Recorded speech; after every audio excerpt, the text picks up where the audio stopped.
Good evening, my fellow citizens. This afternoon, following a series of threats and defiant statements, the presence of Alabama National Guardsmen was required on the University of Alabama to carry out the final and unequivocal order of the United States District Court of the Northern District of Alabama. That order called for the admission of two clearly qualified young Alabama residents who happened to have been born Negro. That they were admitted peacefully on the campus is due in good measure to the conduct of the students of the University of Alabama, who met their responsibilities in a constructive way. I hope that every American, regardless of where he lives, will stop and examine his conscience about this and other related incidents. This nation was founded by men of many nations and backgrounds. It was founded on the principle that all men are created equal, and that the rights of every man are diminished when the rights of one man are threatened. Today we are committed to a worldwide struggle to promote and protect the rights of all who wish to be free. And when Americans are sent to Vietnam or West Berlin, we do not ask for whites only. It ought to be possible, therefore, for American students of any color to attend any public institution they select without having to be backed up by troops. It ought to be possible for American consumers of any color to receive equal service in places of public accommodation, such as hotels and restaurants and theaters and retail stores, without being forced to resort to demonstrations in the street. And it ought to be possible for American citizens of any color to register and to vote in a free election without interference or fear of reprisal. It ought to be possible, in short, for every American to enjoy the privileges of being American without regard to his race or his color. In short, every American ought to have the right to be treated as he would wish to be treated, as one would wish his children to be treated. But this is not the case. The Negro baby born in America today, regardless of the section of the state in which he is born, has about one-half as much chance of completing a high school as a white baby, born in the same place on the same day. One-third as much chance of completing college.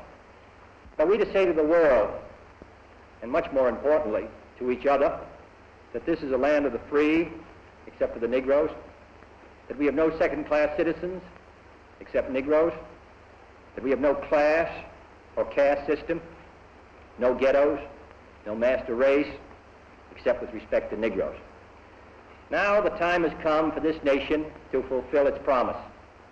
The events in Birmingham and elsewhere have so increased the cries for equality that no city or state or legislative body can prudently choose to ignore them. Fires of frustration and discord are burning in every city, north and south. Where legal remedies are not at hand, redress is sought in the streets, in demonstrations, parades, and protests, which create tensions and threaten violence and threaten lives. We face, therefore, a moral crisis as a country and a people. It is a time to act in the Congress, in your state and local legislative body, and above all, in all of our daily lives. It is not enough to pin the blame on others, to say this is a problem of one section of the country or another, or deplore the facts that we face. A great change is at hand, and our task, our obligation, is to make that revolution, that change, peaceful and constructive for all. Those who do nothing are inviting shame as well as violence. Those who act boldly are recognizing right as well as reality. Next week, I shall ask the Congress of the United States to act, to make a commitment it has not fully made in this century to the proposition that race has no place in American life or law. The federal judiciary has upheld that proposition in a series of forthright cases. The executive branch has adopted that proposition in the conduct of its affairs, including the employment of federal personnel, the use of federal facilities, and the sale of federally financed housing. But there are other necessary measures which only the Congress can provide, and they must be provided at this session. The old code of equity law under which we live commands for every wrong a remedy. But in too many communities, in too many parts of the country, wrongs are inflicted on Negro citizens and there are no remedies at law. Unless the Congress acts, their only remedy is the street. I am therefore asking the Congress to enact legislation giving all Americans the right to be served in facilities which are open to the public: hotels, restaurants, theaters, retail stores, and similar establishments. This seems to me to be an elementary right. Its denial is an arbitrary indignity that no American in 1963 should have to endure, but many do. I have recently met with scores of business leaders, urging them to take voluntary action to end this discrimination. And I've been encouraged by their response. And in the last 2 weeks, over 75 cities have seen progress made in desegregating these kinds of facilities.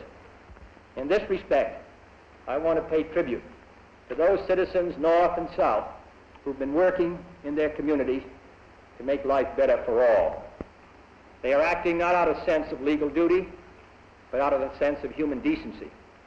Like our soldiers and sailors in all parts of the world, they are meeting freedom's challenge on the firing line, and I salute them for their honor and their courage. Fellow Americans, this is a problem which faces us all, in every city of the North as well as the South. Today, there are Negroes unemployed 2 or 3 times as many compared to whites. Inadequate education, moving into the large cities, unable to find work, young people particularly out of work without hope, denied equal rights, denied the opportunity to eat at a restaurant or a lunch counter or go to a movie theater, denied the right to a decent education, denied almost today the right to attend a state university even though qualified. It seems to me that these are matters which concern us all, not merely presidents or congressmen or governors, but every citizen of the United States. This is one country. It has become one country because all of us and all the people who came here had an equal chance to develop their talents. We cannot say to 10% of the population that you can't have that right. Your children can't have the chance to develop whatever talents they have. That the only way that they're going to get their rights is to go in the street and demonstrate. I think we owe them and we owe ourselves a better country than that. Therefore, I'm asking for your help in making it easier for us to move ahead and to provide the kind of equality of treatment which we would want ourselves. To give a chance for every child to be educated to the limit of his talent. As I've said before, not every child has an equal talent or an equal ability or equal motivation, but they should have the equal right to develop their talent and their ability and their motivation to make something of themselves. We have a right to expect that the Negro community will be responsible, will uphold the law, but they have a right to expect that the law will be fair, that the Constitution will be colorblind, as Justice Harlan said at the turn of the century.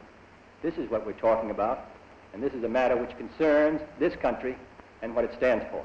And in meeting it, I ask the support of all of our citizens. Thank you very much.